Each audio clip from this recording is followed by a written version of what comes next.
Thank you.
आवडे देवासी तो ऐका प्रकार, आवडे देवासी तो ऐका प्रकार, नामाचा उच्चार रात्रंदिन, तुळसी माळ गळा गोपी चंदन टिळा, हृदयी कळवळा वैष्णवांचा, आषाढी कार्तिकी पंढरीची वारी, आषाढी कार्तिकी पंढरीची वारी, साधन निर्धारी आन नाही, तुळसी माळ गळा गोपी चंदन टिळा, हृदयी कळवळा वैष्णवांचा, एका जनार्दनी ऐसा ज्याचा नेम, एका जनार्दनी ऐसा ज्याचा नेम, तो देवा परम पूज्य जगी, तुळसी माळ गळा गोपी चंदन टिळा, हृदयी कळवळा वैष्णवांचा, महायोग पीठे अटे भीमरत्नम, वरम पुंडरीकाय दातुं मुनीन्द्रे, समागत तिष्ठं तमानंद कंदं, परब्रह्मलिंगं भजे पांडुरंगं, पांडुरंगा करो प्रथम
चरण संताची या त्यांच्या कृपादाने कथेचा विस्तारू बाबाजी सद्गुरु दास तुका जयाचे किल्या स्मरण जयाचे किल्या स्मरण होय सकळ विद्येचे अधिकरण तेची वंदू श्री चरण श्री गुरुचिते नमस्कारुनी आता ओम नमो ज्ञानेश्वरा ओम नमो ज्ञानेश्वरा करुणा करा दयाळा तुमचा अनुग्रह लाभलो पावन झालो चराचरी नमो सद्गुरु तुकया ज्ञान दीपा नमो सद्गुरु सच्चिदानंद रूपा नमो सद्गुरु भक्त कल्याण मूर्ती नमो सद्गुरु भास्करा पूर्ण कीर्ती विठ्ठल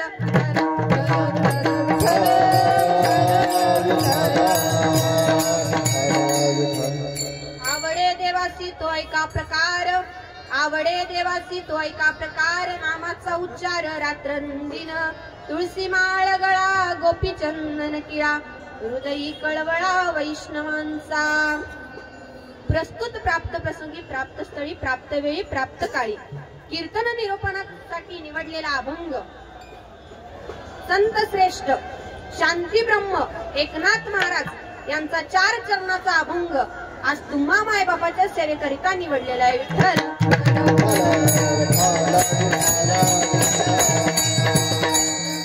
अभंग सर्वात सोपा आहे बहुतेकांच्या परिचयाचा आहे नवे तर सर्वांचाच पाठ आहे आता ज्यांचा अभंग पाठ नसेल काय काय काय काय ज्यांचा अभंग पाठ नसेल त्यांची अभंगाकडे पाठ असेल तो भाग वेगळा विठ्ठल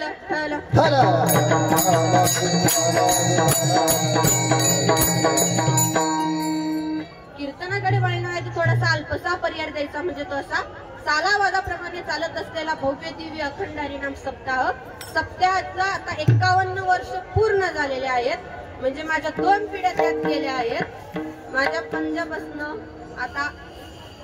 आता तीच सेवा माझ्या आजी आजोबा करत आहेत अशा भव्य दिव्य अखंड हरिनाम सप्ताहामध्ये हबप सद्गुरु तात्यासाहेब वास्कर यांच्या कृपा आशीर्वादाने व श्री हबप सुरेश महाराज वडगावकर यांच्या कृपा आशीर्वादाने व दिंडी चालक जालिंदर महाराज हिंगमेरे माझ्या आजोबाच यांच्या कृपा आशीर्वादाने माझ्या आजीच्या आशीर्वादाने आज कीर्तन निरूपणाची सेवा माझ्याकडे माऊलींच्या भागामध्ये मला ही कीर्तन निरूपणाची सेवा आली तर मी सर्वांचे मनापासून आभार मानते माऊली ज्ञानोबारायांच्या चरणी नतमस्तक होते गुरुवर्यांच्या चरणी नतमस्तक होते आई वडिलांच्या चरणी नतमस्तक होते व माझ्या कीर्तन निरूपणास सुरुवात करते विठ्ठल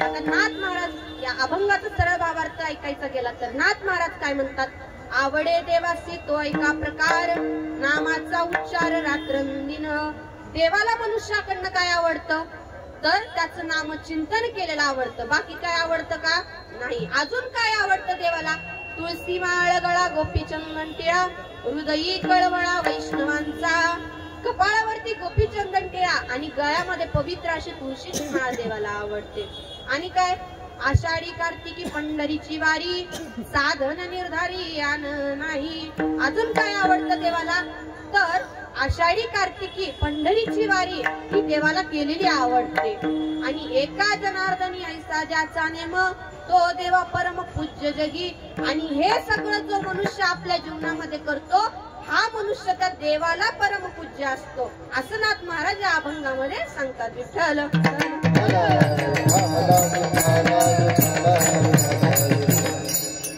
असं नाथ महाराज या अभंगामध्ये सांगतात हा झाला अभंगाचा सरळ भावार्थ आता विस्तारपूर्वक आपण कीर्तन करूच पण त्याआधी आपण ज्यांचा अभंग घेतला आहे त्यांच्याबद्दल थोडीशी माहिती घेऊ आपण अभंग घेतला आहे नाथ महाराजांचा नाथ महाराज कसे होते नाथ महाराजांच्या जीवनामध्ये 3 संगम होते कुठले नाथ महाराज शांत होते श्रीमंत होते आणि संत होते आता नाथ महाराज इतके शांत होते की त्यांना अख्खं जीवन गेलं अख्खं आयुष्य गेलं पण नाथ महाराजांना कधी राग आला नाही आणि हे गावातल्या लोकांना बघवत नव्हतं गावातल्या लोकांना हे बघवत नव्हतं त्यामुळे गावातल्या लोकांनी ठरवलं काहीही करायचं पण नाथ महाराजांना राग आणून दाखवायचं आता हे कुणाला जमेल का जमणार तर नव्हतंच पण गावामध्ये बिडा ठेवला आणि सांगण्यात आलं, जो नाथ महाराजांना राग आणून दाखवेल, राग आणून दाखवेल त्याला बक्षीस दिलं जाईल, असा विडा ठेवला.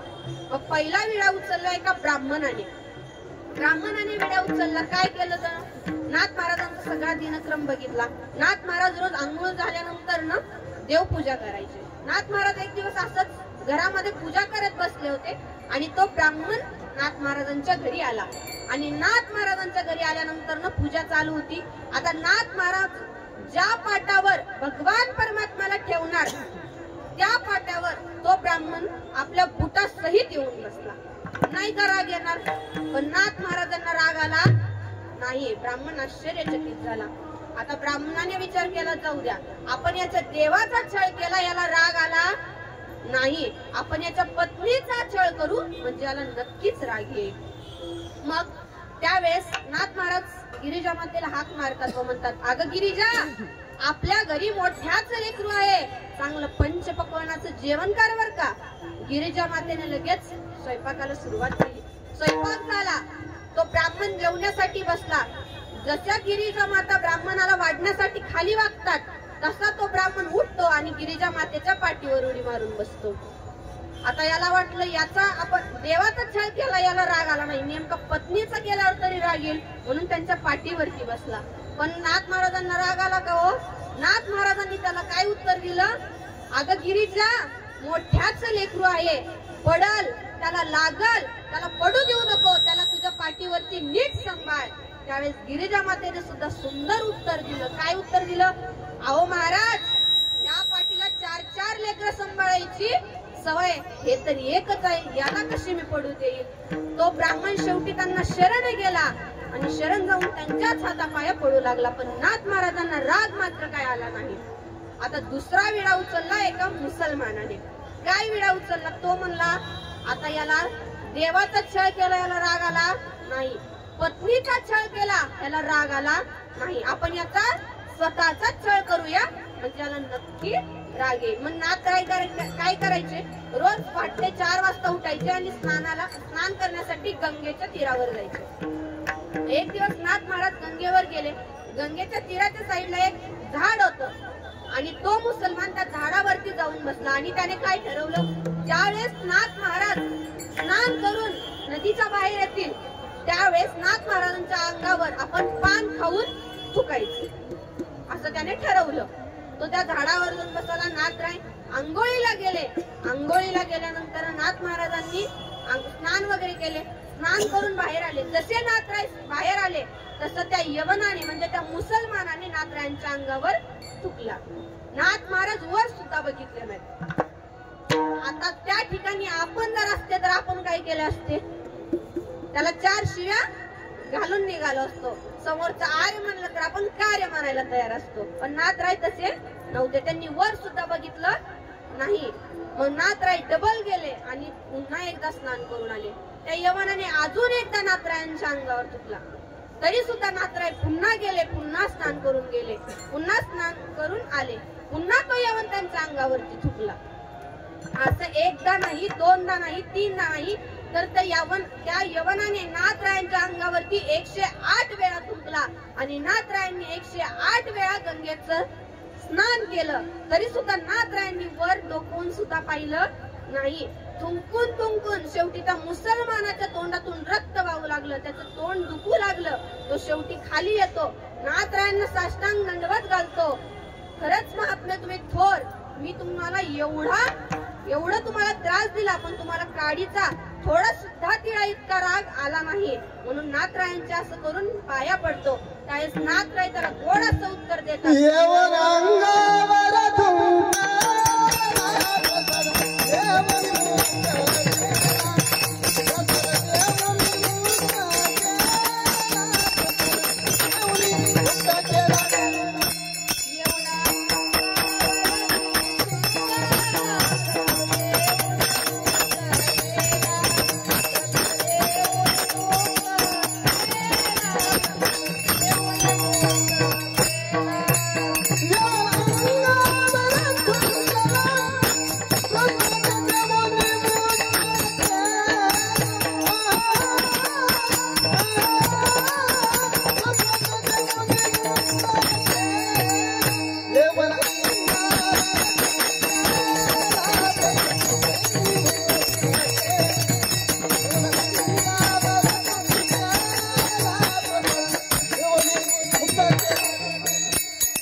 पाहिजे इतके नाथराय शांत होते.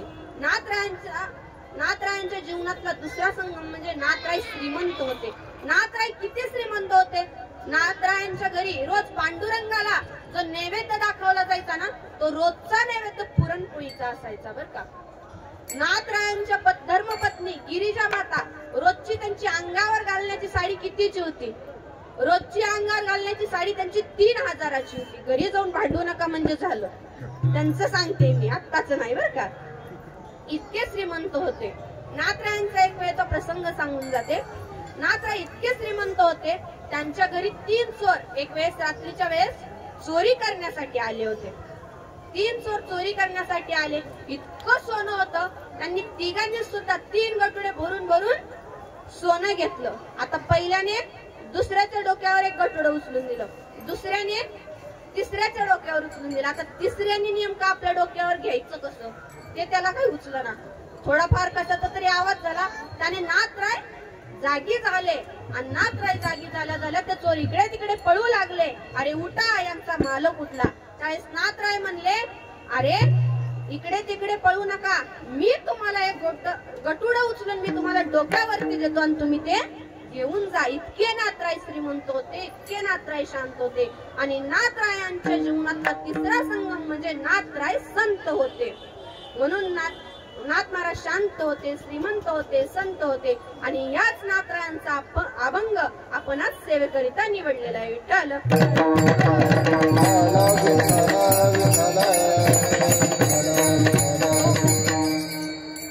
नाथराय अभंगामध्ये सांगतात की आवडे देवाचे तो एका प्रकार, नामाचा उच्चार रात्रंदिन. काय आवडतं भगवान परमात्म्याला आपल्याकडून? फक्त नामाचा उच्चार आवडतो. याच्या पलीकडे भगवान परमात्मा आपल्याकडे काय मागतो का? नाही. फक्त रात्र न दिवस नामाचा उच्चार आवडतो. एवढंच देवाला, जीवाकडून देवाला एवढीच अपेक्षा असते. हेच नाथराय अभंगाच्या प्रथम चरणात सांगतात.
आवडे देवासी तो एका प्रकार, नामाचा उच्चार रात्रंदिन. भगवंताला आपल्याकडून काय आवडतं? तर फक्त त्याच्या नामाचं नामचिंतन केलेलं फक्त भगवंताला आवडतं. दुसरी भगवंताला या देहाकडून काहीच अपेक्षा नसते. अजून काय आवडतं भगवंताला तर गळ्यामध्ये पवित्र अशी तुळशीची माळ आवडते, कपाळावरती गोपी चंदन टिळा आवडतो. पण आता काय झालं आहे, आता ते तुळशीची माळ जर घालायची म्हटली ना, आता लोकांना नको वाटतं बर का. घालायची म्हटली तर एवढी अशी बारकी घालतात बर का, घालायची असेल तर. देवाला फक्त आपल्याकडून त्याच्या नामाचं नामचिंतन केलेलं आवडतं. गळ्यामध्ये पवित्र अशी तुळशीची माळ आवडते, कपाळावरती गोपी चंदन टिळा आवडतो. गोपी चंदन टिळा लावल्याने आपण इतके सक्सेसफुल होतो. किती होतं ऐका बरं, नुसता गोपी चंदन टिळा लावला किंवा पाहिल्याने आपल्याला किती प्रगती होते ऐका. एका गावामध्ये एक वकील राहत होता. कोण? एक वकील राहत होता. आणि आता त्या वकिला तो भरपूर केसेस घ्यायचा, भरपूर पैसा त्याच्याकडे यायचा, पण त्याच्या घरामध्ये पैसाच कधी टिकत नसायचा. मग तो एक दिवस एका ब्राह्मणाकडे गेला आणि म्हणाला, अहो ब्राह्मण बुवा, मी रोज कमवतो पण माझ्या घरात पैसाच टिकत नाही, रोज माझा पैसा असाच बाहेरच जातो. मग ब्राह्मणाने सांगितलं, तू एक काम कर, गळ्यामध्ये पवित्र अशी तुळशीची माळ घाल.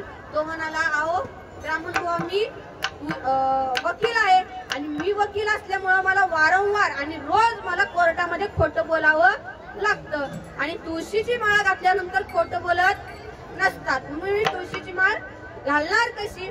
मग ब्राह्मण बुवा म्हणले, अरे कपाळावरती गोपी चंदन टिळा लाव. मग तो म्हणाला, नाही नाही, मला हे सुद्धा जमणार नाही हो, मी तिथे गेल्यानंतर कपाळावर गोपी चंदन टिळा मला छान दिसणार नाही. मग ब्राह्मण बुवानी तिसरा आणि शेवटचा उपाय सांगितला. ब्राह्मण बुवा म्हणले, तू रोज सकाळी उठल्यानंतर ना, तुझ्या आंघोळ झाल्यानंतर ना, तू काय करत जा, तुमच्या घरा शेजारी जर कोण गोपी चंदन टिळा लावणारा व्यक्ती असेल तर त्याच्या कपाळावरचा गोपी चंदन टिळा तू रोज तुझ्या आंघोळ झाल्यानंतर ना पाहत जा. हा म्हणाला, हा आमच्या तिथे कुंभार काका राहतात, ते रोज मोठा असा गोपी चंदन टिळा लावतात, मी तो रोज पाहत जाईल. हा उठला, दुसऱ्या दिवशी उठला, आंघोळ वगैरे केली, घराच्या बाहेर आला. कुंभार काकाचं समोर घर होतं. कुंभार काका मटके घडवत होते. त्यांच्या कपाळावरचा गोपी चंदन टिळा बघितला आणि आपल्या आपल्या कामाला गेला. तो दिवस त्याचा अतिशय सुंदर, छान आणि उत्कृष्ट गेला. त्याने दुसऱ्या दिवशी उठला, त्यांच्या कपाळावरचा गोपी चंदन टिळा बघितला, आपल्या आपल्या कामाला गेला. तोही दिवस त्याचा छान गेला. असं रोज तो करत जायचा. मग एक दिवस काय झालं, त्याला उठायला जरा उशीर झाला.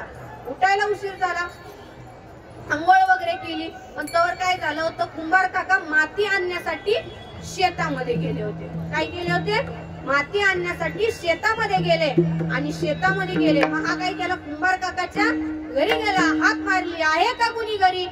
आतमधून काकी बाहेर आल्या आणि म्हणाल्या, कुंभार काका घरी नाहीत, माती आणण्यासाठी शेतामध्ये गेले आहेत. मग असं म्हटल्यानंतर हा काय करतो, आता कपाळावरचा गोपी चंदन टिळा तर पाहिजे म्हणून शेतामध्ये जातो. आता नेमकं तिथं काय प्रकरण घडलेलं असतं, माती खोदत असताना कुंभार काकाला काय सापडलेलं असतं, 2 मडकी सोन्याची हंडी सापडलेलं, 2 मडकी सोनं सापडलेलं असतं. आता इकडे बघतो तर कोणी दिसत नाही. तो मटकी पटकन बाहेर काढतो, तवर हा बागून येतो आणि हा कुंभार काकाच्या कपाळावरचा गोपी चंदन टिळा हा वकील पाहतो. आणि कुंभार काकाच्या कपाळावरचा गोपी चंदन टिळा पाहिल्या हा काय म्हणतो, दिसला रे दिसला. आता याला काय दिसलं होतं, गोपी चंदन टिळा दिसला होता. आता कुंभार काकाला काय वाटलं, त्याने सोन्याची हंडीच बघितली का काय. हा जोरात हाका मारतो, वकील साहेब इकडे या, गावळ करू नका, वकील साहेब इकडे या. वकील साहेब जवळ येतो. वकील साहेब म्हणतो, दिसला रे दिसला, आता मला दिसला. काय दिसला, गोपी चंदन टिळा दिसला, असं तो वकील म्हणत असतो. मग कुंभार काका म्हणाले, अहो वकील साहेब गावळ करू नका, मला ही 2 हंडी सापडलेल्या आहेत ना, तुम्ही सुद्धा आता पाहिल्या आहेत, म्हणून तुम्ही एक हंडा घ्या आणि मला एक सोन्याचा हंडा ठेवा. आता तात्पर्य काय, त्याला ती हंडी दिसली होती का सोन्याची? नाही, फक्त गोपी चंदन टिळा दिसल्यामुळे त्याने दिसला रे दिसला असं म्हणला. दुसऱ्याच्या कपाळावरचा गोपी चंदन टिळा पाहिल्याने जर आपल्याला 1 मटकी सोनं सापडत असेल आणि जर आपण स्वतःच लावला तर दोन्हीच्या दोन्ही त्याला सापडले असते का नाही? बोलत चला, पैसे द्यावे लागतात बोलायला, नाही ना? बोलत चला. बोलल्याने कीर्तन करायला जरा जास्त छान वाटतं श्रोते मंडळी बोलल्यामुळे बोलत चला. मग आता त्याला दोन्ही सापडले असते का नाही हंडे, म्हणून तुम्ही सुद्धा कपाळावरची गोपीचंदन टिळा लावत जा, गळ्यामध्ये पवित्र अशी तुळशीची माळ घालत जा. बस देवाला आपल्याकडून एवढंच आवडत असतं. देवाला आपल्याकडून बाकी काही सुद्धा अपेक्षा नसती. पण आता नामस्मरण करणं, गोपीचंदन टिळा लावणं, तुळशीची माळ घालणं हे सगळ्यांना नकोसं वाटायला लागलंय. पण या जीवनामध्ये कुणी कुणाचं नसतं, त्यामुळे आपण आपला देह भगवंताला अर्पण केलं पाहिजे. नाही रे नाही कुणाचे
गायनाचार्यासाठी जोरदार टाळ्या होत्या.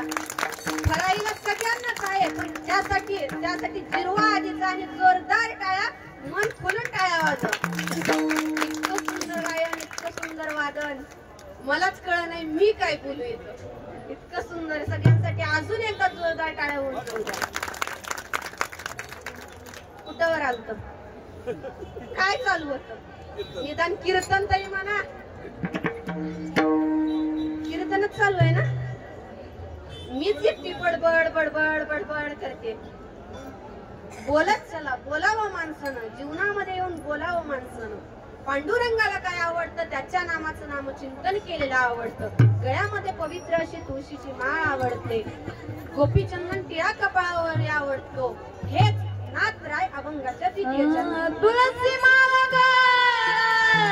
गोपीचंदन टिळा, तुळसी माळ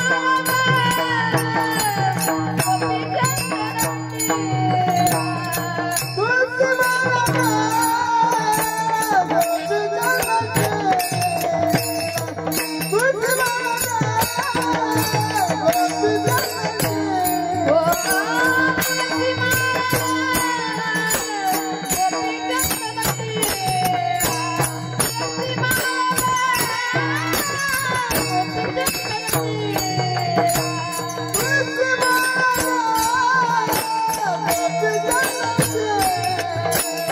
तुळसी माळ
चंदन टिळा हृदयी कळवळा वैष्णवांचा. देवाला काय आवडतं तर त्याच्या नामाचं नामचिंतन केलेलं आवडतं. त्याच्या नावानं पवित्र अशी तुळशीची माळ घातलेली आवडते. कपाळावरती गोपी चंदन टिळा आवडतो. मावाडीची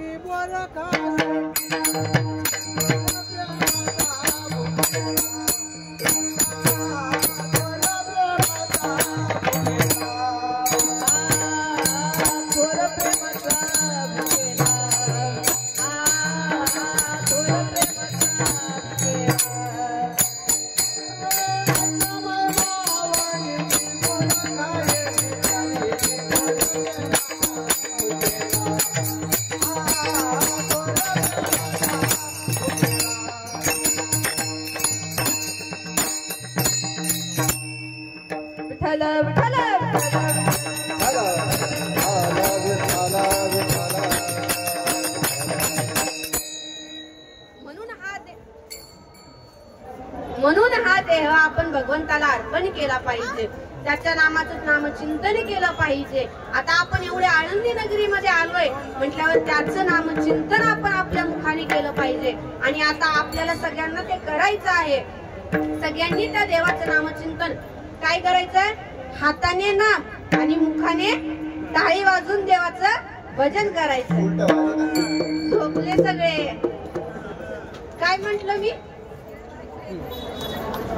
मुखाने नाम आणि हाताने टाळी वाजवून आपल्याला भजन करायचंय. मी उलट बोलले तरी सुद्धा तुम्हाला लक्ष नाही. म्हणजे तुम्ही 100% कीर्तनात झोपले ना? मग काय करायचंय? सुंदर असं भगवान परमात्म्याचं आपल्याला नामचिंतन करायचंय. त्या भगवान परमात्म्याने आपल्याला सुंदर असा नरदेह दिला आहे. त्याचं नामचिंतन आपण केलं पाहिजे. त्यात भगवान परमात्म्याचे आपल्यावर इतके उपकार आहेत की त्या उपकाराची परतफेड आपण कधीच करू शकत दिला देह भजन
भोजनाकरिता करतो.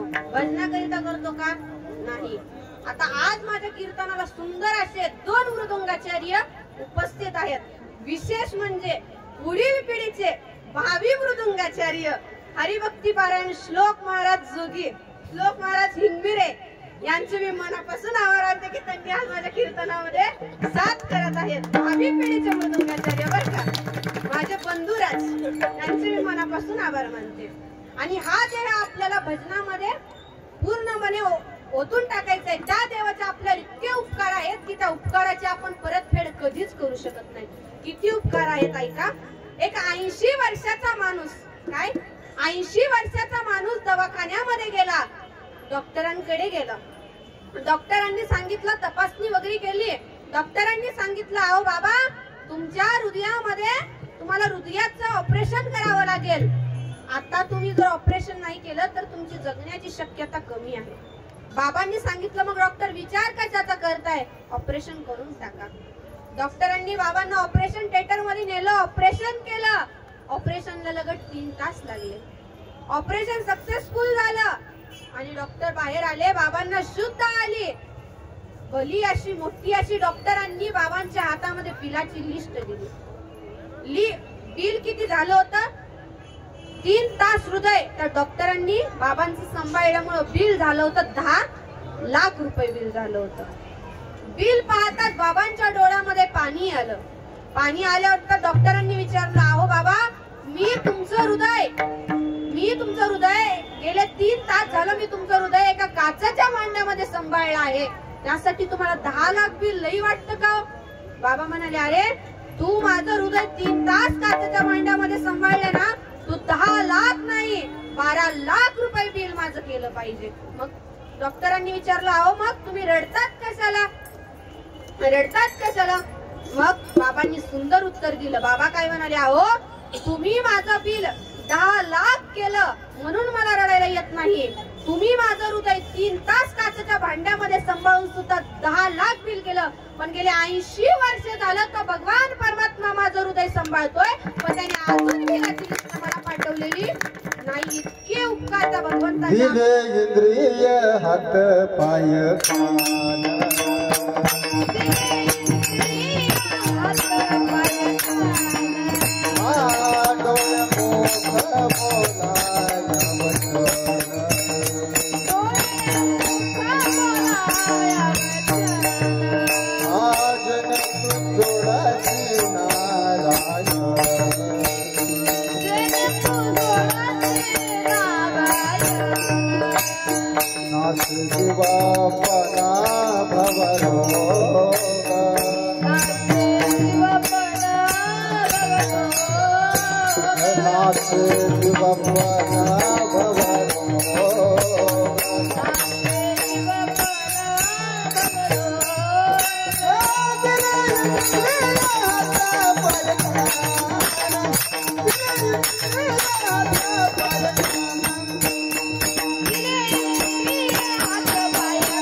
कान, डोळे मुख बोला या वचन. देवाने सगळं आपल्याला जागच्या जागी दिलेलं आहे. मग आपण त्याचं नामचिंतन केलं पाहिजे ना, त्याचं आपण नामस्मरण केलं पाहिजे. बसून घ्या सगळे.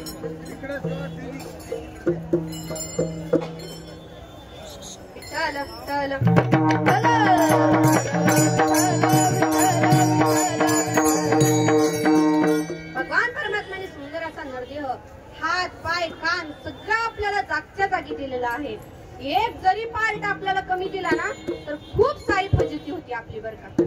इतकी फजिती होते, सांगून जाऊ का किती फजिती होते? ऐका मग. एका गावामध्ये एक शेतकरी राहत होता. कोण? एका गावामध्ये एक शेतकरी राहत होता आणि तो शेतकरी एका रानामध्ये आपल्या ज्वारीवरले पाखरं हुंकीत होता. काय करत होता? पाखरं हुंकीत होता. कळतं ना? कळतं म्हणा, गावाकडचे सगळे. पाखरं हुंकीत होता. पण योगायोगाने नेमकं काय होतं, त्या शेतकऱ्याला ऐकायला येत नव्हतं. तो शेतकरी बहिरा होता, त्याला ऐकायला येत नव्हतं. आणि त्याच गावामध्ये एक मेंढीपाळ सुद्धा राहत होता. मग त्या मेंढी आणि योगायोगाने त्या मेंढीपाळ सुद्धा बहिराच होता. मेंढीपाळाला सुद्धा ऐकायला येत नव्हतं. मग मेंढीपाळ काय केलं, मेंढ्या चारत चारत चारत रानामध्ये जंगलामध्ये भटकायला लागला. आणि मग काय केलं, दुपारच्या वेळेमध्ये जेवण केलं आणि त्याला झाडाच्या सावलीखाली गाढ झोप लागली. झोप लागल्यानंतर तो तिकडे झोपला.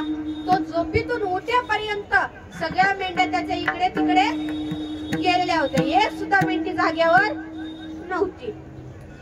मग त्याने काय केलं, झोपीतून उठला, आपल्या मेंढ्या शोधू लागला. इकडे तिकडे शोधतो, पण त्याला त्याच्या मेंढ्या कुठेच सापडणार. शोधत शोधत शोधत तो त्या एका रानामध्ये गेला आणि ज्या रानामध्ये तो शेतकरी पाखरं हुंकीत होता, त्या शेतकऱ्याला या मेंढीपाळाने विचारलं, काय हो शेतकरी दादा, तुम्ही माझ्या मेंढ्या पाहिल्या का?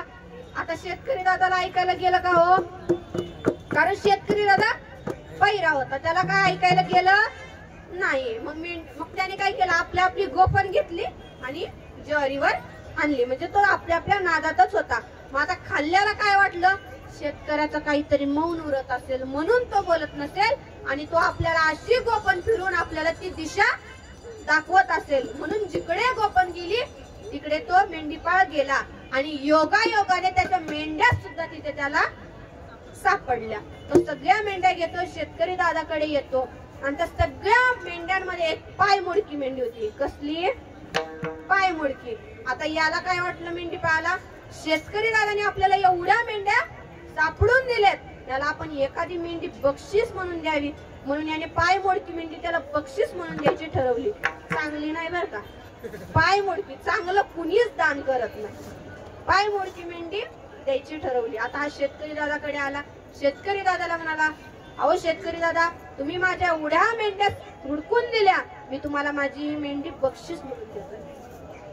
आता शेतकरी दादाला यातलं काय माहित होतं का? नव्हतं. पण ते बोललेलं सुद्धा शेतकरी दादाला ऐकायला गेलं नव्हतं.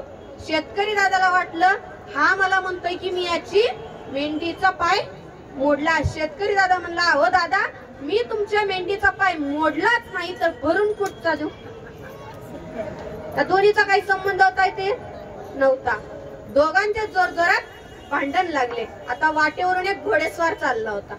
त्या दोघांनी त्या घोडेस्वारला पाहिला, लगेच पळत घोडेस्वारकडे गेले, आणि योगायोगाने या घोडेस्वार सुद्धा बहिराच होता बर का.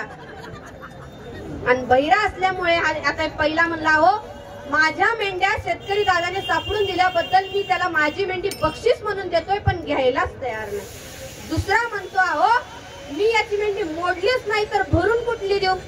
आता घोडेस्वारला काय ऐकायला गेलं नाही. घोडेस्वार म्हणला, हो 1 महिन्यापूर्वीच मी हा घोडा 7,000ला विकत घेतलाय, आणि तुम्ही म्हणता हा घोडा चोरीचा आहे? नाही नाही, मी मान्यच करू शकत नाही. आता या तिघांचे लागले जोरजोरात भांडण. हे तिघेही भांडण येऊन गेले गावच्या पोलीस पाटलाकडे. योगायोगाने गावचा पोलीस पाटील सुद्धा बहिराच होता, आणि 15 दिवसापूर्वी गावच्या पोलीस पाटलाने काय केलं होतं, त्याच्या दोन्ही बायका भांडण करून घराच्या बाहेर काढल्या होत्या. वैतागून हा दारामध्ये बसलेला होता. हे तिघे गेले, म्हणले, अहो पहिला म्हणला, हो मी याला माझी मेंढी बक्षीस म्हणून देतोय, पण हा घ्यायलाच तयार नाही. दुसरा म्हणतो, अहो मी याची मेंढी मोडलीच नाही तर भरून कुठची देऊ? तिसरा म्हणतो, अहो पोलीस पाटील, तुमच्याच हाताने या घोड्याचा सौदा झाला आहे. 1 महिन्यापूर्वी मी हा घोडा विकत घेतला आहे, आणि हे म्हणतायत की हा घोडा चोरीचा आहे. मी मान्यच करू शकत नाही. या तिन्ही मधला पोलीस पाटलाला काहीच ऐकायला गेलं नाही. पोलीस पाटलाच्या बायका भांडण करून घराबाहेर काढल्यामुळे पोलीस पाटील वैतागलेला होता. तो उठतो आणि म्हणतो, अरे तुम्ही तिघच काय, अख्खं गाव जरी आलं तरी मी एकीला सुद्धा घरात घेतणार. देवाने फक्त त्यांना कान दिले नव्हते. काय दिले नव्हते? कान. तरी अख्ख्या गावाची प्रसिद्धी झाली. तसं आपल्याला देवाने सगळं जागच्या जागी दिलेलं आहे. मग आपण त्याचं नामचिंतन केलं पाहिजे, त्याचं नामस्मरण केलं पाहिजे. हा देह कुठेतरी आपल्याला उपयोगाला आलं पाहिजे ना, उपयोगाला आलं पाहिजे. म्हणून भगवंताचं आपण सगळ्यांनी नामस्मरण करायचे. सगळ्यांनी हात वरी करायचे, मागे सगळ्यांनी हात वरी करायचे. सगळ्यांनी शेवटपर्यंत आई वाजवायची. हरी हरी निवृत्ती राया मारुहा, निवृत्ती राया सोपान मुक्ता बाई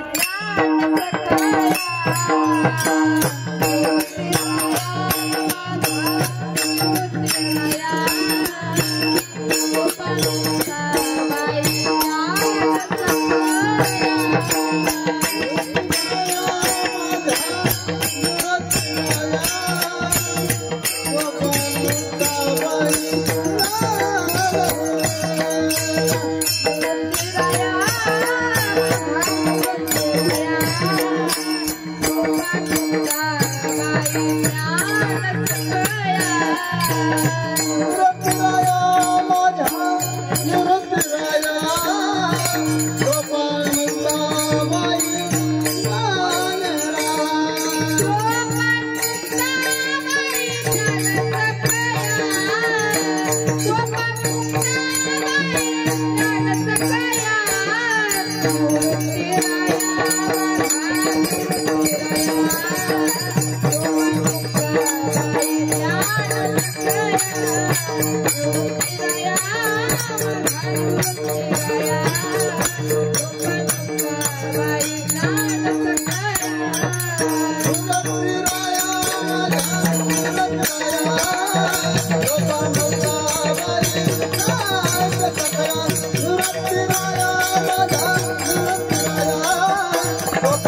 काय म्हणाव महाराज विठोबा रखुमाई एवढंच असतं आमचं. एकदा हात वरी घ्यायच्या नंतर खाली हात वर घ्या म्हणून ओरडून ओरडून सांगावं लागतं, पण हात खाली घ्या म्हणून कोणाला सांगावं लागतं का? जाऊ द्या, माझ्या अंतःकरणातली गोष्ट तुम्ही ओळखली त्याबद्दल तुमचे आभार मानते. सगळ्यांनी नामस्मरण केलं त्याबद्दल सगळ्यांचे आभार मानते. त्या भगवान परमात्म्याचं नाम चिंतन आपण केलं पाहिजे, त्याचं नाम जप आपल्या मुखामध्ये सतत राहिलं पाहिजे. तुळशीची माळ गळ्यामध्ये पाहिजे, कपाळावरती गोपीचंदन टिळा पाहिजे. आषाढी पंढरीची वारी आपण सतत केली पाहिजे. देवाला आपल्याकडून एवढीच अपेक्षा असते, आपण ज्या वेळेस तरुण वयामध्ये असतो त्यावेळेस आपण आषाढीची आणि कार्तिकीची वारी करत नाहीत, आणि ज्या वेळेस आपल्याला चालता येत नाही, राम राम म्हणायच्या ऐवजी मरा मरा मरा असं म्हणायची आपल्या तोंडामध्ये वेळ येते, त्यावेळेस आपण वारी करायला निघतो. धड चालता येत नाही, धड काही येत नाही. म्हणून तरुण वयामध्ये आपण वारी केली पाहिजे. आपल्याला जोर आपले गुडघे चांगले आहेत, आपले पाय चांगले आहेत, जोर आपण वारी केली पाहिजे. देवाला बस आपल्याकडून एवढंच पाहिजे, आणि मनापासून आपलं नामचिंतन केलेलं देवाला आवडतं. ते नाथ अभंगाच्या 3ऱ्या चरणात आषाढी कार्तिकी पंढरीची वारी, आषाढी कार्तिकी पंढरीची वारी, आषाढी कार्तिकी पंढरीची वारी,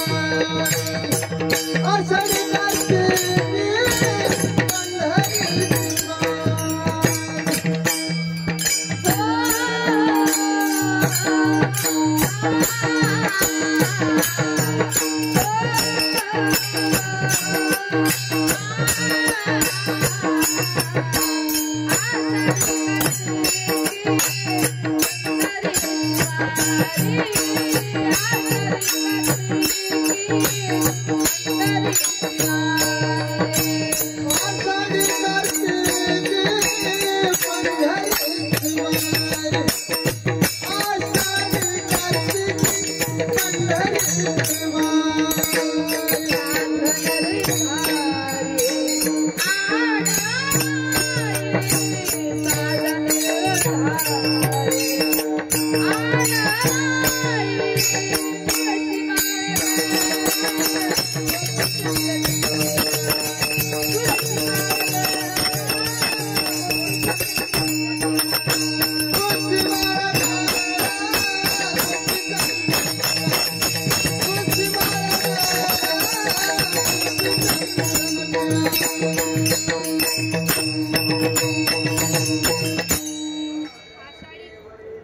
आषाढी कार्तिकी पंढरी साधन निर्धारी आन नाही तुळशी माळ गळा गोपी चंदन टिळा हृदयी कळवळा वैष्णवांचा देवाला काय आवडतं त्याच्या नामाचं नामचिंतन केलेलं आवडतं गळ्यामध्ये तुळशीची माळ आवडते कपाळावरती गोपी चंदन टिळा आवडतो आणि आषाढी कार्तिकीची वारी केलेली आवडते देवाला आषाढी कार्तिकीची वारी केलेली आवडते अजून काय आवडतं देवाला तर एकादश केलेली सुद्धा देवाला आवडते बर का म्हणून सगळ्यांनी एकादश करा वर्षामध्ये किती एकादशी येतात हो 24 एकादशी येतात तर 24 पैकी तुम्ही 15 वाडी एकादश जरी नाही ना केली ज्या मोठ्या 4 एकादशी असतात त्या तरी निदान करत जावा दिवसभर करा पण एकादश करा देवाला फक्त एवढं आवडतं म्हणून एकादश सुद्धा सगळ्यांनी केली पाहिजे देवाला एवढंच आवडतं आणि ज्याच्या जीवनामध्ये हे सगळं करतो ना ते देवाला अगदी परमपूज्य असतात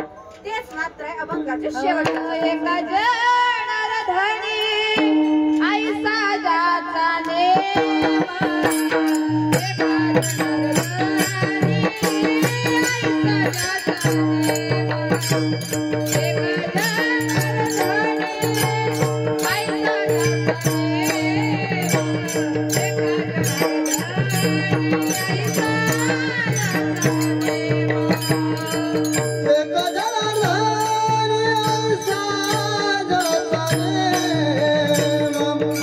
एका जनार्दनी ऐसा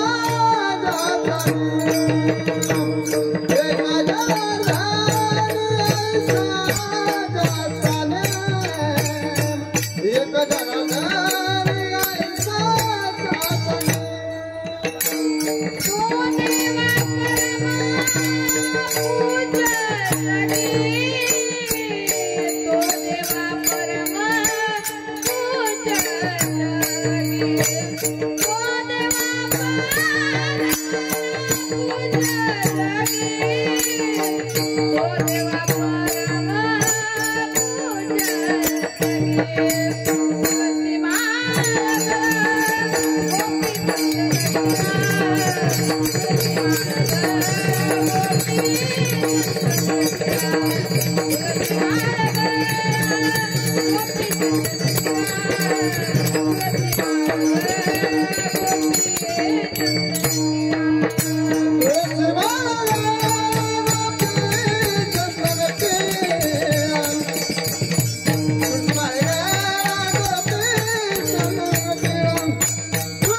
असं वाटतं मी जागेवर छान बसावं त्यांचं गायनच ऐकत बसावं. इतकं सुंदर ताई गायन करतात. एका ताईसाठी तास काळ्या होऊन जाऊया. सुंदर असं इकडे दादांचं सुद्धा सुंदर असं गायन चालू आहे. दादांसाठी सुद्धा एकदा सुंदर असं काळ्या होऊन आणि देवाला हे असं नामचिंतन केलेलं देवाला आवडतं. आपल्या मुखातून देवाला काय आवडतं? नामचिंतन करायला आवडतं. नामचिंतन आपण देवाचं केलेलं देवाला आवडतं. तुळशीची माळ आवडते, गोपी चंदन टिळा आवडतो, आषाढी कार्तिकी पंढरीची वारी केलेली देवाला आवडते. आणि हे सगळं ज्याच्या जीवनामध्ये आहे तो देवाला परम पूज्य आहे. एका जनार्दनी ऐसा ज्याचा नेम तो देवा परम पूज्य जगी. तो देवाला पूज्य असतो बर का. तो देवाला पूज्य असतो. आणि हे सगळं ज्याच्या जीवनामध्ये होतं असे असणारे कैलासवासी हरिभक्ती पारायण विनायक महाराज परभणीकर. दुःखद घटना घडलेली आहे. अजून वर्ष व्हायचं आहे. गेल्या वर्षी ज्यांची काल्याची कीर्तन रूपी सेवा इथं आपल्या मंडपामध्ये झाली ना तसे असणारे आदरणीय विनायक महाराज परभणीकर त्यांचे अटॅकमुळे गेल्या वर्षीच निधन झालं. आपल्या इथं कीर्तनाची सेवा वगैरे एकदम छान घडली. आमच्या पाठीमागचा आधारस्तंभ आम्ही जिथं जिथं चुकल तिथं आम्हाला एक चांगल्या मार्गाची वाटचाल करून दाखवणारे म्हणजे आधारस्तंभ विनायक महाराज आमच्यासाठी होते. अख्खं आयुष्य जाईल आमचं पण आम्ही त्यांचे ऋण त्यांनी आमच्यासाठी जे काही केलेलं आहे ना ते आम्ही कधीच जीवनामध्ये विसरणार नाही. जेव्हा जेव्हा आम्ही आळंदीमध्ये येईल, जेव्हा जेव्हा आमचं एखादं पाऊल एकदा चांगल्या मार्गाकडे लागेल, आम्ही जेव्हा जेव्हा आमचं सप्ताह असा उंच होत जाईल ना त्यावेळेस आम्हाला महाराजांची आठवण क्षणाला महाराजांची आठवण येईल बर का. महाराजांचा स्वभाव इतका गोड होता. आले मी कीर्तन करायला लागले त्यांना सांगितल्यानंतर ना त्यांना इतका आनंद झाला ते गेल्या वर्षी कीर्तनामध्ये रडले होते. इतके महाराज सुंदर होते. त्यांच्या जीवनामध्ये ते शांत होते पण त्यांचं काही कारणामुळे निधन झालं. आज ते आपल्या सगळ्यामध्ये नाहीत पण नक्कीच देव करो त्यांना देवापाशी सुद्धा त्यांना एकदम चांगली जागा भेटतो आणि लवकरात लवकर पुढच्या जन्मी त्यांनी आपल्यासाठी जन्म घ्यावा हीच ज्ञानोबारायांच्या चरणी माझी एवढीच प्रार्थना आहे. पुन्हा एकदा विनायक महाराज परभणीकर यांचे मी मनापासून आभार मानते. आपल्या कीर्तनाची वेळ सुद्धा आता झालेली आहे बर का. 12 वाजून गेलेले आहेत. सगळ्यांना भुकेची ओढ लागली का नाही? सगळ्यांना भुकेची ओढ लागलेली सगळ्यांना भुकेची ओढ लागलेली आहे, सगळ्यांचं मन तिकडे चाललंय. आपण अजून एक थोड्या वेळ घेऊन आपण कीर्तनाला आपण पूर्णविराम देणार आहेत.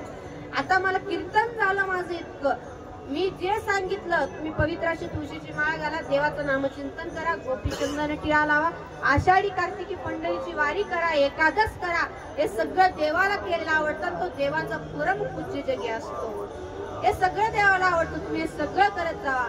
मला जाता जाता फक्त एक अशी विशेष गोष्ट सांगायची आहे. मला सांगायची तर ज्ञानोबांच्या नगरीमध्ये सांगायची इच्छा नाहीये, पण मला असं वाटतं मी जर ती गोष्ट इथं सांगितली ना तर कुणीतरी ज्ञानोबांच्या नगरीमध्ये काहीतरी चांगलं घेऊन जाईल, म्हणून मला ती गोष्ट सांगावीशी वाटते. मला कळत नाहीये की मी सुरुवात कुठून करू, मला कळत नाहीये मी सुरुवात कुठून करू. कोपर्डी मधील झालेल्या श्रद्धा सुद्रीक पासून करू का परवा लातूर मध्ये ज्या 14-15 वर्षाच्या मुलीवर 30 वर्षाच्या माणसानं अन्याय अत्याचार केला तिच्यापासून सुरुवात करू. मला कळत नाहीये मी सुरुवात कुठून करू. काय नराधम आले या भारतामध्ये. अरे कोणाचाच विचार करत नाहीयेत, बारकी पाहत नाहीत, मोठे पाहत नाहीत, कुणावरही अन्याय अत्याचार चालू आहे. अरे जी सगळ्यांना जीवन देते, सगळ्यांना औषध गोळ्या देऊन जी सगळ्यांना बरं करते, त्या एका डॉक्टरवरती अन्याय अत्याचार झाला, ते सुद्धा तिथल्याच कर्मचाऱ्यांनी केला. काय पिढी आली महाराज. अन्याय अत्याचाराचे प्रकार इतके वाढले की अजून कमी होत नाहीत. अरे काय 5 वर्षाच्या मुलीवर अन्याय अत्याचार होतो, 5 वर्षाच्या मुलीवर अन्याय अत्याचार होतो. तिला कळत सुद्धा नसेल की आपल्या जीवनामध्ये काय घडतंय, काय म्हटलं असेल तिचा जीव सुचताना, त्याला लाज सुद्धा वाटली नाही असे अन्याय अत्याचार करताना. अशा नराधमांना शिक्षा नाही, डायरेक्ट फाशी झाली पाहिजे. डायरेक्ट फाशी अशा नराधमांच्या जीवनामध्ये घडली पाहिजे. काय भारतामध्ये लोक आले हो, काय अन्याय अत्याचार. अरे माझ्या शिवरायांचा एक काळ होता, त्यामध्ये जर कुण्या महिलेच्या अंगावरती अन्याय अत्याचार झाले तर त्याला डायरेक्ट तिथंच त्याचे हात पाय त्याचे कापण्यात यायचे. अशा त्यावेळेस छत्रपती शिवाजी महाराजांच्या काळामध्ये. अरे परस्त्रीला आई मानणं ही आपली संस्कृती आहे. काय परस्त्रीला आई मानणं ही आपली संस्कृती आहे बर का. म्हणून परस्त्रीला आई माना, परस्त्रीला बहीण माना, ही आपल्या काळाची गरज आहे. अरे माझ्या छत्रपती शिवाजी महाराज त्यांच्या समोर एका राजघराण्यातली कुलस्त्री आली. काय रूपवान स्त्री होती महाराज. रूपवान स्त्री पाहून छत्रपती शिवाजी महाराज जाग्यावरती उठले आणि त्या स्त्रीकडे गेल्या. स्त्रीला म्हणाले, अगं महिले काय सुंदर तुझं रूप आहे, काय सुंदर तुझा मुखडा आहे, जणू मला तुझ्यामध्ये माझी आई जिजा माताच दिसली.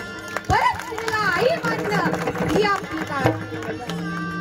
स्वामी विवेकानंद महाराज काय, स्वामी विवेकानंद महाराजांना एक स्त्री भेटण्यासाठी आली आणि भेटण्यासाठी आल्यानंतर ना त्या स्त्रीने स्वामी विवेकानंदांना काकुळती केली, बाबा तुम्ही माझ्याशी लग्न करताल का.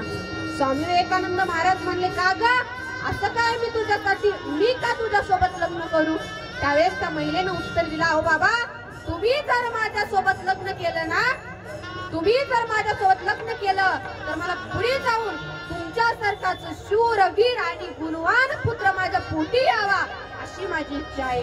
स्वामी विवेकानंदांनी सुंदर असं उत्तर दिलं.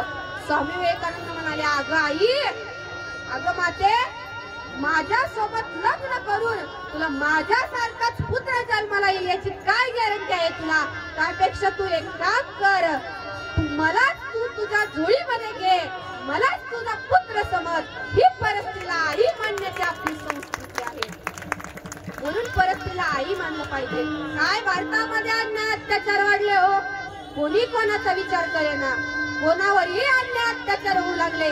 नराधमांना श्रद्धा सुद्रीवर अन्याय अत्याचार झाले. त्या नराधमांनी तिघांनी मिळून अन्याय अत्याचार केले आणि त्या पोरीला जिवंत जाळलं. जिवंत जाळल्यानं काय म्हणत असेल, ती मुलगी जळताना म्हणत असेल, लग्नाच्या वयाची मुलगी होती, तिघांनी अन्याय अत्याचार केले. जिवंत जळत असताना तिचा आत्मा तिच्या स्वतःशी बोलत असेल, मी लग्नाला आले होते बाबा, बाबा मी लग्नाला आले होते, काही दिवसामध्ये माझं लग्न होणार होतं. माझ्या लग्नाची धावपळ बाबा तुम्ही करत होता आणि या लग्नाच्या धावपळीमध्ये मी काय घराच्या बाहेर पडले आणि या नराधमांनी माझ्यावर अन्याय अत्याचार केले. बाबा पण जाऊ द्या, बाबा जाऊ द्या त्यांना, पण त्यांना सोडू नका, त्यांना चांगली शिक्षा पुढे घडू द्या. पण माझ्या पाठीमागे ज्या माझ्या बहिणी उरल्या आहेत ना, त्यांना मात्र आता तुम्ही नीट सांभाळला. या नराधमांच्या तावडीत त्यांची तरी सुटका करा बाबा, माझा विचार आता तुम्ही करू नका. असं ती जळत असताना श्रद्धा सुधरी बोलत असेल तर इतके अन्याय अत्याचार वाढले. अरे दोष तिच्या कपड्यामध्ये नाहीये, दोष तिच्या वागण्यामध्ये नाहीये, दोष यात आहे की नजरा तुमच्या आमच्या वाईट आहे, यामध्ये दोष आहे. दोष तिच्यात काहीच नाहीये.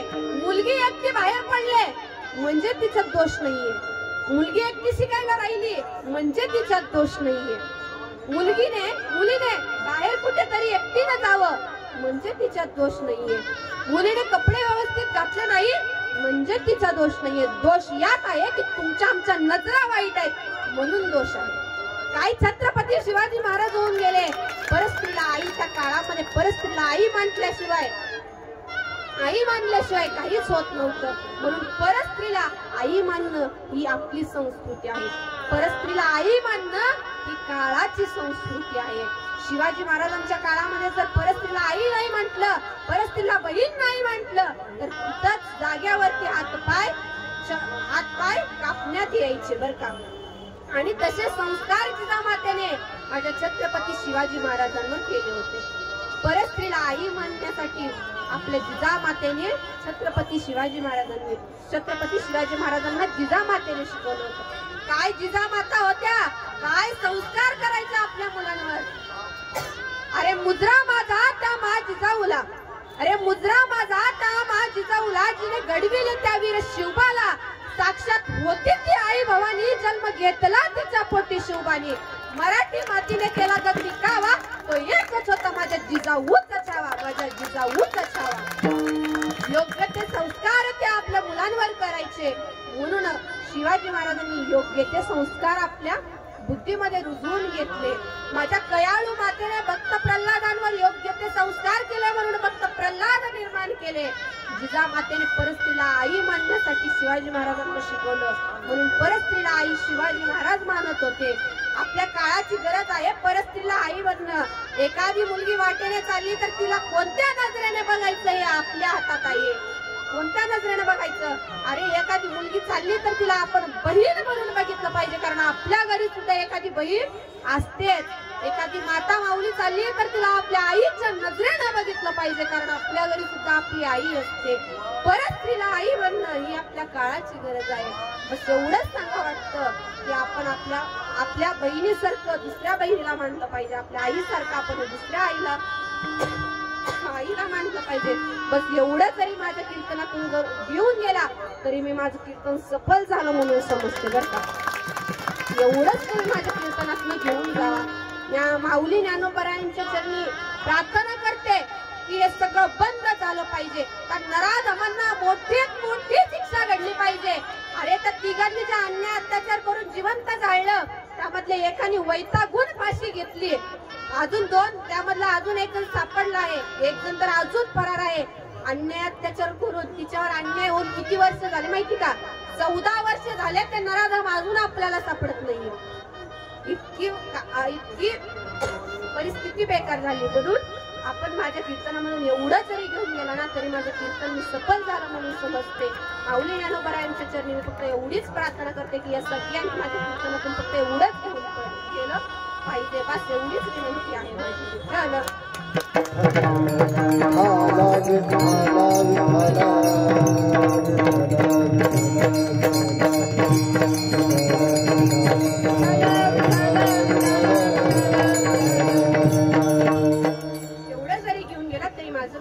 सफल झालं म्हणून समजते. अजून एक गोष्ट सांगायची म्हणजे जीवनामध्ये आपल्याला ज्यांनी जन्म दिलाय, लहानाचं मोठं केलंय, हाडाचं काढ केलंय, रक्ताचं पाणी केलंय, त्यांना कधी विसरू नका. आई वडिलांची सेवा करत जा, आई वडिलांना कधी विसरत जाऊ नका. कारण त्या माता बाहुलीने आपल्याला 9 महिने 9 दिवस पोटामध्ये वाढवलेलं असतं. तिला आपण काय करतो, मोठं झाल्याच्या नंतर त्यांना दोघांना आपण अनाथ आश्रमामध्ये वृद्धाश्रमामध्ये टाकतो. वृद्धाश्रमामध्ये टाकतो. अरे किती वृद्धाश्रम झाले या, किती वृद्धाश्रम झाले या जीवनामध्ये. या जगामध्ये इतके वृद्धाश्रम झाले की मोठं झालं लेकरू आई वडिलांपासून वेगळं होतं आणि आपल्या आई वडिलांना वृद्धाश्रम मध्ये नेऊन टाकतो. म्हणून आई वडिलांची सेवा करा, आई वडिलांना कधी विसरू नका. बस एवढंच सांगते. कीर्तनाची उर्वरित वेळ ही संपलेली आहे. माझ्या परीनं, माझ्या बुद्धीच्या परीनं मी तुमच्या सगळ्यांपेक्षा मानाने वयाने अगदीच लहान आहे, तरी सुद्धा मी बोलण्याचा थोडाफार प्रयत्न केलाय. काही चुकला असेल तर मला तुमची मुलगी म्हणून, तुमची नात म्हणून समजून घ्या आणि मला माफ करा. ज्याला एक मुलगी असेल त्याने दुसरी समजून माफ करा, ज्याला 2 असतील त्याने तिसरी समजून माफ करा, ज्याला 3 असतील त्याने 4थी समजून माफ करा, ज्याला 4 असतील त्याने 5वी समजून माफ करा, ज्याला मुलगीच नाही त्यांनी मला दत्तक घेताल का? तुमची मुलगी म्हणून मला माफ करा. ज्यांनी आज मी ज्यांच्यामुळे इथं उभी आहे असे असणारे आदरणीय गुरुवर्य नवनाथ मुला मुलींची वारकरी शिक्षण संस्थेचे संस्थापक अध्यक्ष हरिभक्ती पारायण केदार महाराज शिंदे आज ते इथं उपस्थित नाहीये, पण केदार महाराज शिंदे माझे गुरुवर्य आहेत बरं का. त्यांच्यामुळे मी आज तुमच्या समोर इतके काही बोलू शकले, म्हणून मी त्यांचे सुद्धा अगदी मनापासून आभार मानते. ज्यांनी मला जन्म दिला.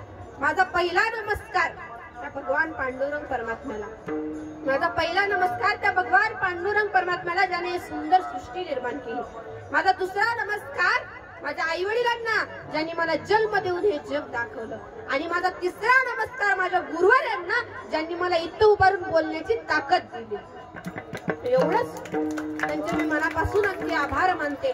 आणि आज माझं कीर्तन रंगवण्यासाठी ज्यांनी उत्कृष्ट अशी साथ दिली गायनाचार्य हरिभक्ती पारायण तेजश्री ताई यांचे मी अगदी मनापासून आभार मानते. तुम्ही अगदी वेळामध्ये माझ्या कीर्तनाला आलात त्यासाठी मी तुमचे अगदी मनापासून आभार मानते. एकदा ताईंसाठी जोरदार टाळ्या होऊ द्या.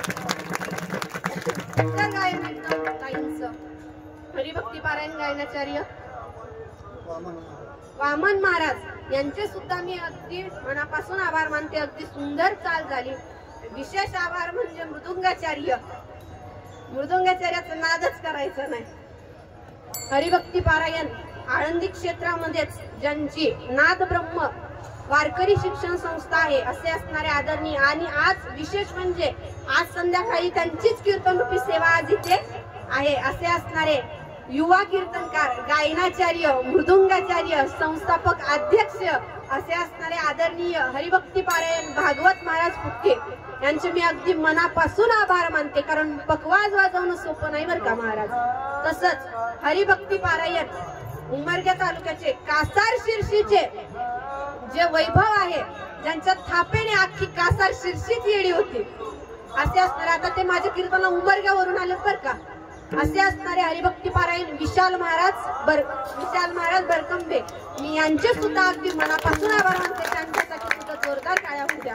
तसेच हरिभक्ती पारायण सुंदर अशी मृदुंगाची साथ करणारे अभय महाराज जोगी यांचे सुद्धा मी अगदी मनापासून, ते सुद्धा उमरगावरून आलेत बरं का, त्यांचे सुद्धा मी अगदी मनापासून आभार मानते. कारण पखवाज वाजवणं सोपं नाही महाराज. पखवाज वाजवण्यासाठी अंगातला घाम पोटातलं रक्त एक करावं लागतं. पखवाज वाजवण्यासाठी साधना करावी लागते. पखवाज वाजवण्यासाठी भरपूर प्रॅक्टिस करावी लागते बरं का. पखवाज वाजवणं सोपं नाही. म्हणून या तिन्ही मृदुंगाचार्यासाठी एकदा जोरदार टाळ्या होऊ.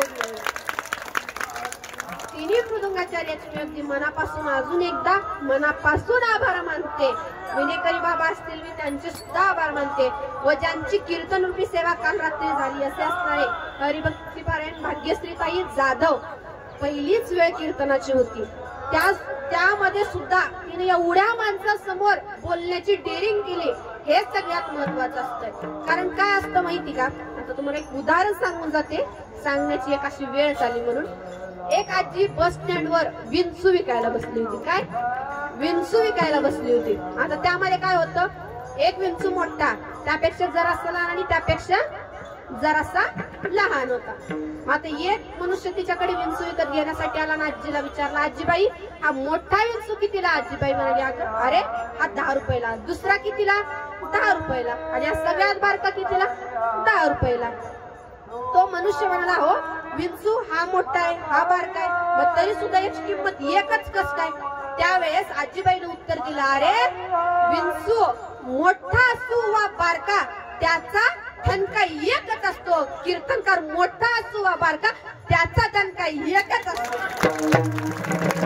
अशी सुंदर अशी कीर्तन सेवा तिने रात्री केली, म्हणून तिचे सुद्धा मी एक मनापासून आभार मानते. सगळ्यात विशिष्ट म्हणजे माझा आवाज काही एवढा मोठा नाही, माझा आवाज. आणि आपल्याला बसण्यासाठी आता वर ऊन चालू आहे. ज्यांनी मंडप मारून ही सेवा केली, नंतर उत्कृष्ट अशी माईक सिस्टीमची ज्यांनी सेवा केली, माईक सिस्टीम उत्कृष्ट अशी लावली, असे असणारे आदरणीय माझे काका, सप्त्याचं सगळं नियोजन त्यांनी करतात बरं का. त्यातून त्यांनी आज इथं बसून माझ्या कीर्तनासाठी माईक सिस्टीम लावली. त्यांचे सुद्धा मी हरिभक्ती पारायण सौदागर महाराज हिंगमिरे, मी यांचे सुद्धा अगदी मनापासून आभार मानते. व त्यांचे सुपुत्र माझे बंधू राज, भावी पिढीचे मृदुंगाचार्य, मी यांचे सुद्धा श्लोक महाराज हिंगमिरे, मी यांचे सुद्धा त्यांनी पकवाज वाजवून माझी सेवा, थोड्या वेळ बसून सुद्धा माझी पकवाज वाजवून सेवा केली. मी त्यांचे अगदी मनापासून मी सांगते की आता तो लहान आहे बरं का, आता तो लहान आहे. अजून काही दिवसामध्ये इथे मी कीर्तन करत असेल तिथं तो पकवाज वाजवत असेल. एवढीच माऊली ज्ञानोबारायांच्या चरणी प्रार्थना करते. आणि ज्यांच्यामुळे मला या कीर्तनाची आवड लागली, ज्यांनी मला संस्थेमध्ये पाठवून कीर्तन शिकवण्याची आवड लागली, मला भजनाची गोडी लागली, असे असणारे माझे आजी आजोबा, हरिभक्ती पारायण दिंडी चालक जालिंदर महाराज हिंगमिरे व हरिभक्ती पारायण ललिता ताई हिंगमिरे यांच्यामुळे, म्हणजे माझे आजी आजोबाच आहेत, यांच्यामुळे मला ही कीर्तनाची आवड लागली. मी त्यांचे सुद्धा अगदी मनापासून आभार मानते. नंतर ज्यांनी मला जन्म देऊन हे जग दाखवलं, ज्यांनी मला अगदी खंबीरपणे माझ्या पाठीशी उभारून मला साथ दिली की तू पुढे चल, आम्ही तुझ्या पाठीमागे खंबीरपणे आहे. काय वेळेस महाराज सांगते, काय वेळेस माझे कीर्तन असे पडले ना, आमचे महाराज फोन करून सांगितलं होतं आमच्या महाराजांनी की असं असं कीर्तन पडलंय वगैरे. मला कीर्तन, मी असं कीर्तनामध्ये इतकी घाबरायची पहिलं स्टार्टिंगला, पण त्यावेळेस सुद्धा आई वडिलांनी सांगितलं खचू नको, खचल्यावर काही होणार नाही, तू अशी पुढे चालत राहा, पडू दे कीर्तन, पडू दे, नाही होऊ द्या अभ्यास, तू अशी पुढे प्रयत्न करत जा, तुला ते सफल पूर्णपणे फळ तुला भेटल.